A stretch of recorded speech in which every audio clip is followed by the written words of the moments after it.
हमारे बारे में बोलेगा। मैं, मेरे भाइयों, मुझे मालूम है कि अहमदनगर एक ऐसा जिला है जहां पर हमारे कुछ पुराने साथी उस झंडे को संभाले हुए थे, जिस झंडे से लोग परहेज करते थे। 29 तारीख 28 तारीख के दिन जो अहमदनगर के अंदर घटना हुई, हम यकीन मानिए किसी भी तरह की हिंसा का हम समर्थन नहीं करते हैं।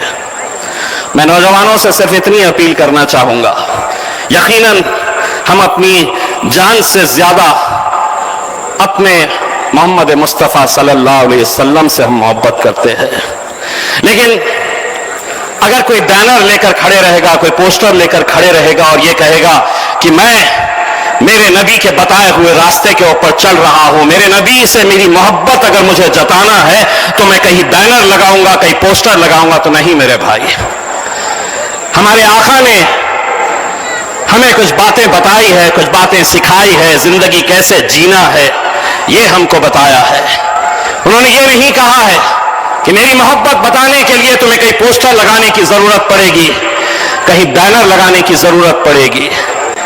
हम उन नौजवानों से ये कहना चाहते हैं, अपने अखलाक को इस तरह से बना लो, अपने किरदार को इस तरह से बेहतर बना लो कि कोई गैर कौम का आदमी भी तुम्हें देखे तो तुम्हें देखकर कहना चाहिए ये मेरे मोहम्मद का उम्मती है, ये मेरे मोहम्मद को मानने वाला है। ऐसे किरदार को बनाओ मेरे भाई। आज यकीनन मुल्क में और महाराष्ट्र के अंदर जो हालात पैदा किए जा रहे हैं, इलेक्शन आ रहा है तो बहुत सारी घटनाएं होगी। आज इलेक्शन का मतलब यह है कि हिंदू समाज को इकट्ठा करो, और कैसे करो तो शहरों में दंगे करवाओ, माहौल खराब करो, खौफ पैदा करो। मैं अहमदनगर के तमाम उन हमारे दूसरे जाति, धर्म और मजहब के लोगों को यह बात बताना चाहता हूं, हमने कभी किसी दूसरे धर्म का, दूसरे मजहब का हमने कभी विरोध नहीं किया और इंशाअल्लाह कभी नहीं करेंगे, क्योंकि यह पैगाम मेरे रसूल आका ने दिया है। हम कभी किसका विरोध नहीं करेंगे, लेकिन एक बात आज अच्छी तरह से समझ लीजिएगा कि आज मुल्क के जो हालात हैं, बिका हुआ पत्रकार, डरा हुआ विपक्ष, सहमी हुई आवाम और कानून की धज्जियां उड़ाती प्रशासन और पुलिस, ये लोकतंत्र के लिए बहुत घातक है, ये डेमोक्रेसी के लिए बहुत घातक है। एक बात आप समझ लीजिएगा, बार बार यही कहा जाता है कि तुम यहां पे नहीं रह सकते हैं। मुल्क जब आजाद हुआ मेरे भाई, तो हमारे पुरखों से पूछा गया था कि तुम यहां रहना चाहेंगे या पाकिस्तान जाना चाहेंगे।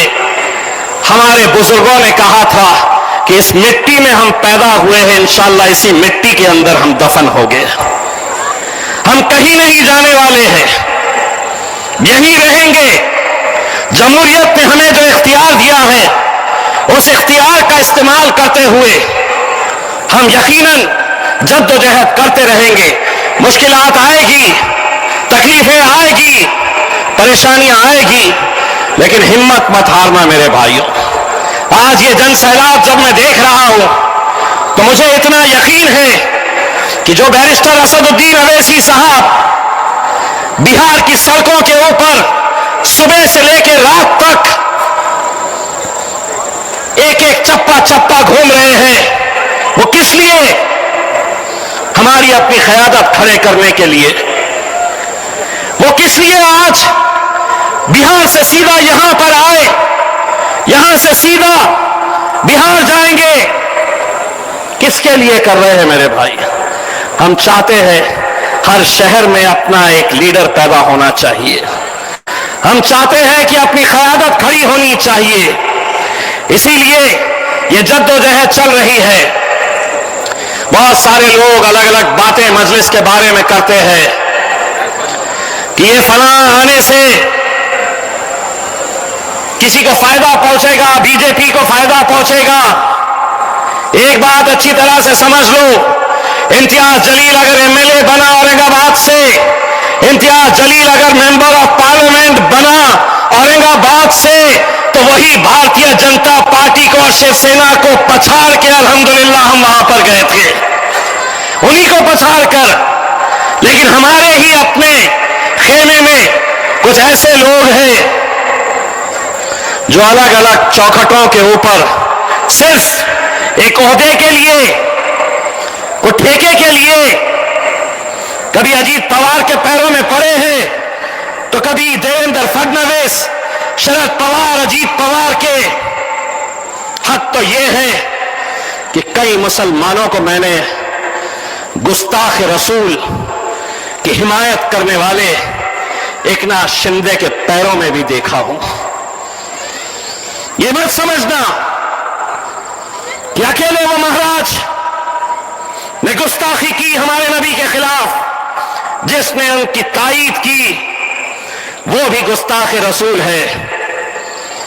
कहां है वो मुसलमान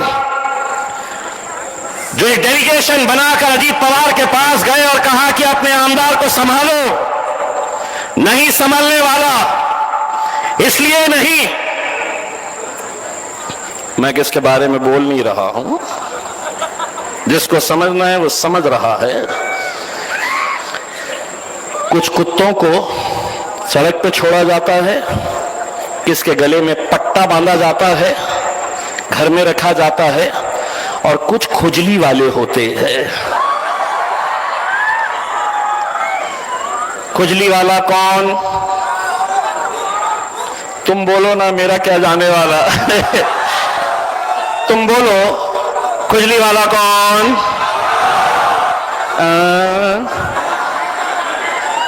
अब पुलिस वाले साहब लेके बैठे हैं, इम्तियाज जलील साहब कुछ बोलेंगे, खुजली वाला कल जाएगा, मीडिया वाले चलाएंगे।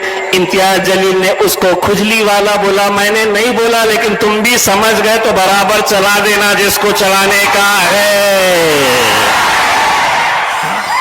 बड़े इंतजार में रहते हैं, क्या बोलने वाले हैं, कल का दिन कैसे चलाना है, जो चलाना है चलाओ। हम इशारों में भी बात करने लग गए हैं अपनी आवाम से। Tie tie tie tie tie tie tie, समझ जाते हैं लोग क्या बोल रहा है करके। पुलिस वाले परेशान हो जाते, बस ये बताओ ये tie tie tie tie tie tie है क्या करके। कुछ नहीं है, लेकिन समझ गए जिसको भी जो समझना है। मैं इस मौके के ऊपर हमारे नए मजलिस में शामिल हुए नौजवान साथियों का खैर मकदम करता हूं, और मैं समद भाई के साथ जितने भी लोग और शामिल हुए हैं उनको एक बात कहना चाहता हूं। अभी तक ऐरे गैरों के साथ आप लगे हुए थे, आज के बाद आप शेर की सवारी करने वाले हैं इंशाअल्लाह। मजलिस क्या है, मजलिस की दीवानगी क्या है, मुझे अभी हमारे भाई साहब ये बता रहे थे कि यहां तो छोड़ो, अहमदनगर के अंदर इतनी बड़ी सभा किसी की नहीं हुई है। ये जो आते हैं ना, जितने भी बड़े बड़े नेता, उनको गाड़ी भेजना पड़ता है। कई तो ऐसे रहते हैं कि खाने का इंतजाम करना पड़ता है, किसी को पैसे देकर लाना पड़ता है। अल्हम्दुलिल्लाह ये सिर्फ एक आवाज के ऊपर आती है, एक आवाज लगती है कि तेरा मेरा रिश्ता क्या, तेरा मेरा रिश्ता क्या। नारे तकबीर, नारे तकबीर।